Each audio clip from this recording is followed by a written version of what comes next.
একটি কুকিং প্রতিযোগিতায় এনা লক্ষ্য করল একজন লোক তার সবজি বদলে দিয়েছে। সেই সময় লোকটি এনার সবজি হাতে নিয়ে তাকে উস্কাচ্ছিল। হঠাৎ এনার মনে পড়ল 1 ঘন্টা আগে ওই লোকই তার পছন্দ করা সবজি কেড়ে নিয়ে সুযোগ বুঝে তার উপকরণ বদলে দিয়েছিল, কিন্তু এনা এই ডিশ বানাতে জানত না। কি করবে বুঝতে না পেরে হঠাৎ তার মায়ের বানানো পাকোড়ার কথা মনে পড়ল।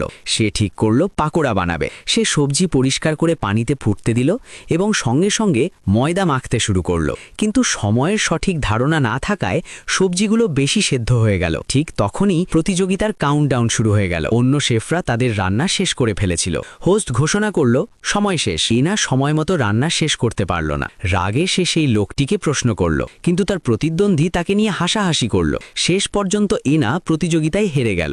এই হার তাকে ভেঙে দেয়নি, বরং সে নিজের রান্নার দক্ষতা বাড়ানোর জন্য কঠোর পরিশ্রম শুরু করল এবং পরবর্তী প্রতিযোগিতার প্রস্তুতি নিতে লাগলো। পরের প্রতিযোগিতার থিম ছিল ঝাল খাবার। তার গুরু তাকে শেখাতে লাগলো কিভাবে ঝালের স্বাদ তৈরি করতে হয়। অবশেষে দ্বিতীয় প্রতিযোগিতা শুরু হলো। এইবার সবাইকে বিশেষ এক ধরনের ঝাল মরিচ দিয়ে রান্না করতে হবে। প্রত্যেক প্রতিযোগীকে একটি করে মরিচ দেওয়া হলো। এইবার এনা অনেক আত্মবিশ্বাসী ছিল।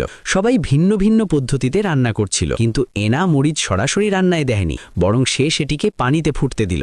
তারপর যখন কড়াইয়ে রান্না ভাজছিল, তখন সে সেই মরিচের বাষ্প পাশের খাবারের দিকে ছড়িয়ে দিল। এতে খাবারের স্বাদ আরও বেড়ে গেল। সবাই অবাক হয়ে দেখল এনা সম্পূর্ণ মনোযোগ দিয়ে নিজের রান্না তৈরি করে চলেছে।